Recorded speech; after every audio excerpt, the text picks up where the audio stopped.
Hey there, Facebook land and LinkedIn land and YouTube world. I'm Michelle. I'm Jim. And we're from A Teague of Your Own. Welcome to another Motivational Monday. Let's get motivated. Woohoo! It's Labor Day. It is Labor Day. It's a fun day. It is a fun day because it's a day off for most people. It is a day off for most people. Yes. It's raining. It is. Here it's raining. So, as days off go, it's not going to be much fun because. Perfect day for sleeping in. Yes, perfect day for that. Or, watching TV. Doing things around the house. Going to the movies. Yeah. Could go to the mall, I guess. You could. Go shopping. Yeah. Stay indoors because it's very wet. If you're in our South, area. If you're in Southwest Pennsylvania, today's not a good pool day. Yes, it's very wet. And I know it's the last one. Yeah, rain started yesterday. And actually, we were going off to look at houses. Yeah. And we drove by a pool, and it was very busy when we went by. Yeah. Because it was still clear and there was no rain. Beautiful. Yeah. And then it started raining while we were off at our house search. And when we came back, that pool was empty. Yes, it was. Because it was very wet out there. Yes. And it pretty much has rained most of the time. It was a little, last night was a little bit off and on, but very much today. Yeah. So good day. And you wanted to talk about something highly motivational and inspirational that I happened to be watching when she walked into the room, and she said, let's talk about that. So good day to watch movies and watch TV. And Jim was watching the movie We Are Marshall. One of my favorites. And for those of you who have never seen it, I don't know what you're waiting on, but go see it. But it is the story of what happened to the Marshall football team back in the early 70s? Early 70s, yeah. 1970, I believe. Well, I think it was in 1970. Yeah. Okay. Their plane crashed. Everybody died. Most of the team was on that plane. Most of the coaches were on that plane. Devastated. Not only the university, but the town itself. Because the town of Huntington, they highly identified themselves with that school and with that football team. Yeah. And at the time, I mean, they were a good football team. They were pretty good, yes. Yeah. Have to start from scratch. And the new coach that they hired, who's played by Matthew McConaughey, he goes to the president of the school and says, hey, I want you to do something for me because it's going to be really hard for us to get enough people together to be able to play. I want you to go to the NCAA and ask them to let freshmen play football. Right, because at that time, freshmen were not allowed to play. It's amazing to think about that. That's a crazy rule. You're going to tell these kids who've been playing football all their lives that they got to sit out a year because they're freshmen before they can play. There's some strange times back then, but they don't do that anymore. But that was the rule back then. And it was the rule for decades. Long time. It was the rule. It wasn't like they just decided a few years before, we're not going to let freshmen play. We're not going to let freshmen play. No. They hadn't ever played. Pretty much, since the inception of NCAA football. So the president is just like, yeah, sure, I can do that for you. And he sends a couple of letters. Makes a few phone calls. And he comes back in and looks at Coach and he says, I really don't have any good news for you, man. And the coach looks at him. Asked him some questions. And this is my favorite part of that entire movie. Is there, and I get it. My this, favorite part and this really fits with, John Maxwell talk about, great leaders good leaders ask great questions. And he asks a couple of great questions. So the first question he says is, are you married? And the president says, yeah, I'm married. And the coach says, when you proposed to your wife, did you do it over the phone? Did you use a phone call to propose to your wife? And he says, No. He says, and when she said yes, did she write you a letter saying yes? No. No. He said, some things you need to do in person. And he didn't really want to do it. He did not. So the president of Marshall goes out to Kansas City, which is where NCAA is located. That's where they're headquartered. Yep. And in the movie, you got to have the drama and Of course, stuff. So of it's course. in the middle of, it's middle of the night, a pouring rainstorm, and man walking out with an umbrella, and the president couldn't be bothered with an umbrella, so he's standing there getting soaking wet. We know it didn't happen this way in real life. But. Saying, I need this for not just for my school. I need this for my community, our town. This is what we really need. So please, just hear me out. And he comes back with a letter saying, yes, freshmen can play at Marshall. And that changed everything. Right. And they were able to actually recruit a team. That was the true turning point for them. Yeah. Now, it didn't mean that they were the most successful team in the world. No, they weren't going to be. No. However, the reason why he got the answer that he did was because he went there and asked in person. Yeah. And there are lots of different ways to communicate. There are tons of ways, especially now. I mean, think about it. You've got not just like back then, you could obviously pick up the phone, you could send a letter, a telegram, I suppose, if you wanted to. But now, if you think about all the different modes of communication that we have, where you could send a text, you could send an email, you could, hit somebody up on social media, and there's just a wide range of communication options for people these days. But what's the best way to communicate when you're really trying to connect with somebody and get your point across? Generally, it's face-to-face. Yep. And that's what he found out. Yeah. Is when he could get in contact with somebody and stand there face-to-face and explain why this was so important. And you could hear the emotion and you could feel the reasoning behind this. That's what makes the difference. Right. And there's a good reason for that. A telephone call, as soon as you hang up the phone, it's done. Yep. You can ignore somebody. I love how you did that to hang up a phone. Hang up the phone. Old timey, hang up the phone. Yeah. As soon as you do that. Yeah, no, I didn't do that. Yeah. Hang up the phone. Well, I still have one of those in my office. So, yes. That's amazing. It is amazing. That shows you how far we've come. Technology. Wow. Yeah. And then a letter, you just throw that into the circular file. It doesn't matter. But it's hard to ignore somebody when they're standing right in front of you. And that's a big reason why that's such an important form of communication. Yeah. In addition, over the phone, you're not going to get any of the body language. Yeah. I mean, let's face it, the message that he was trying to convey, he couldn't convey that over the phone. You can only do so much with your voice. And he couldn't do it at all through a letter. Right. And with the letter, your words can only say so much. But when you look a person in the eye and you see their body language, you see the expression on their face, you can really feel what they're feeling and thinking. And that's why that was so important for his success, to actually go and ask in person. Yes. And so this feeds into something we're doing next week. We've got a webinar coming up. Is it next week or the week after that? It's the 12th. That's next week. Okay. On Everybody Communicates If You Connect. And that's part of it, is connecting has to do with how you are communicating.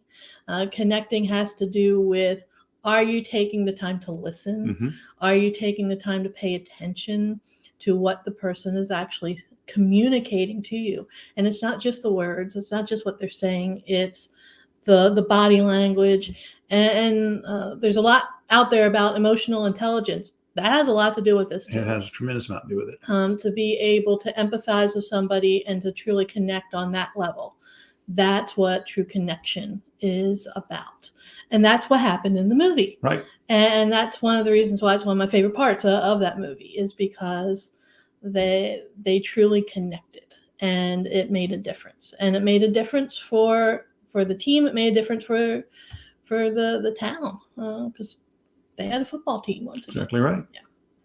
Yeah. So I encourage you to register for the webinar we got coming up next week. It's on Monday, September 12th, 12:15 p.m. Eastern Time. Everybody Communicates Few Connect.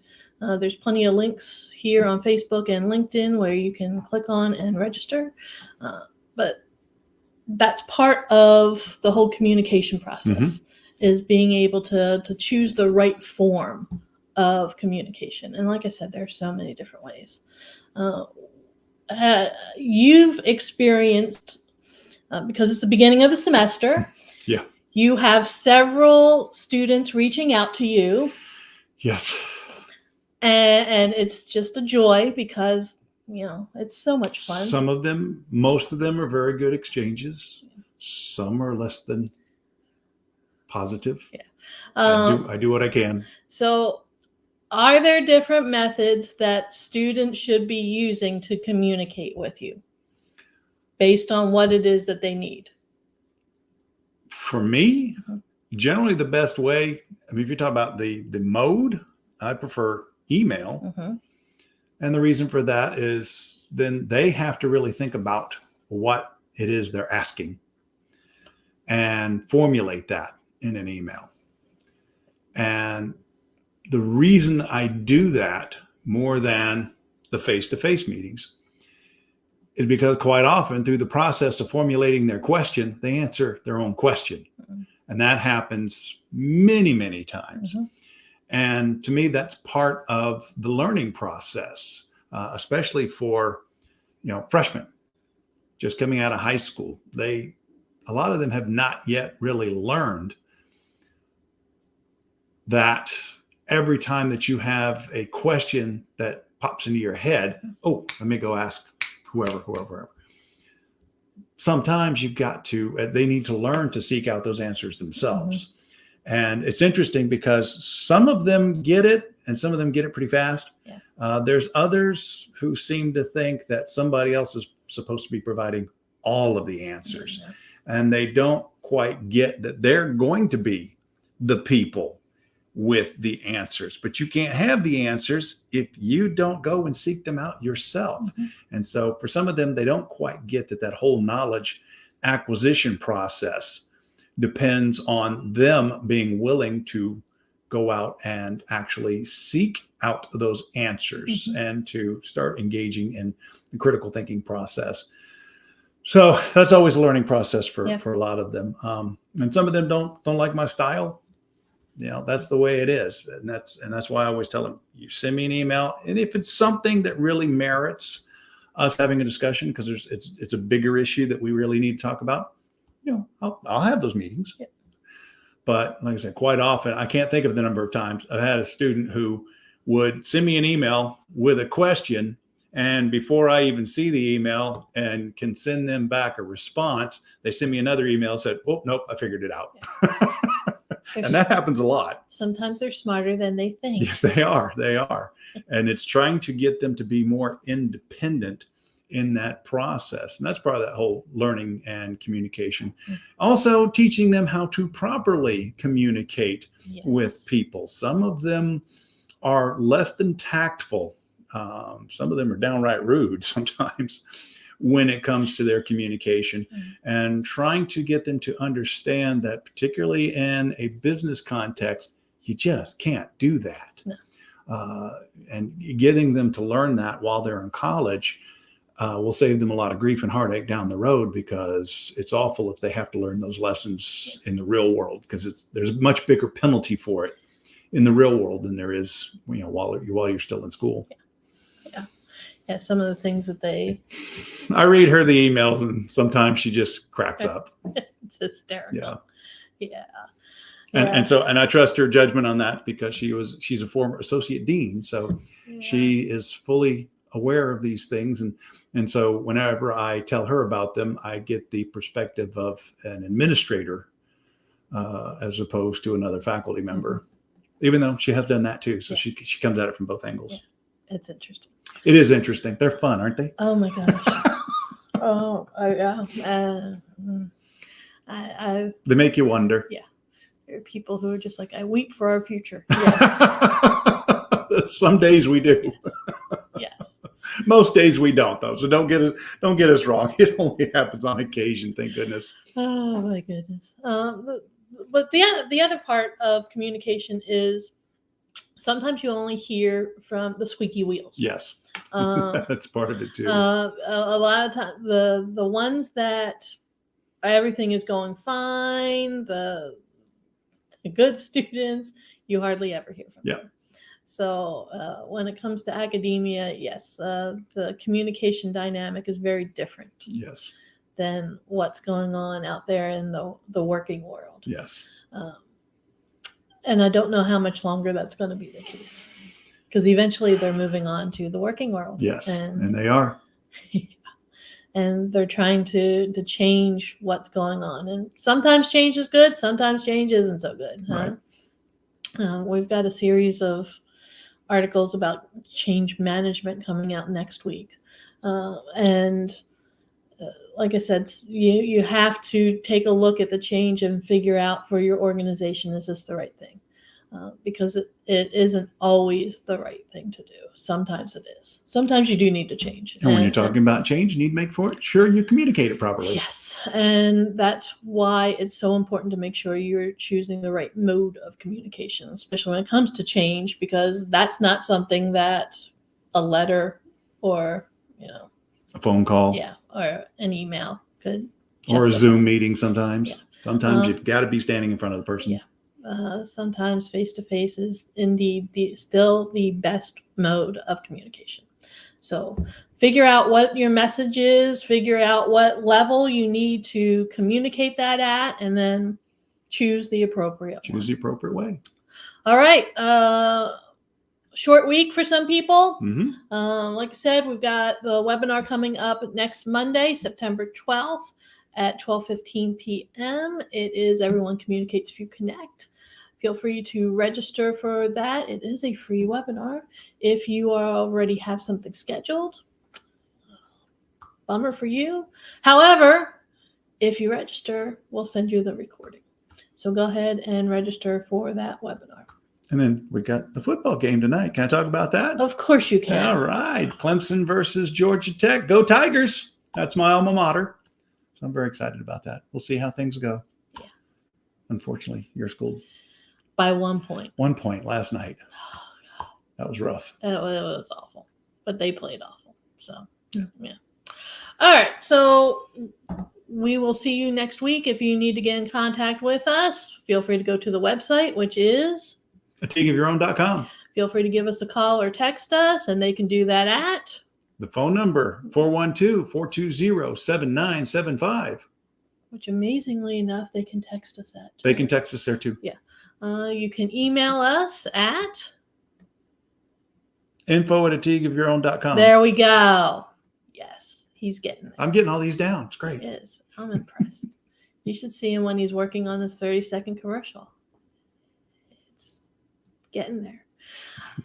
All right, everyone. If you need anything, reach out to us. You can reach out to us here on Facebook. You can reach out to us on LinkedIn, or you can go to the website. We'd love to hear from you. Love to hear about some of the challenges you're having when it comes to communicating the message that you have. Let us know, because we'd be more than happy to help you out. Until then, we will see you next week, and have a great week, everyone. Bye.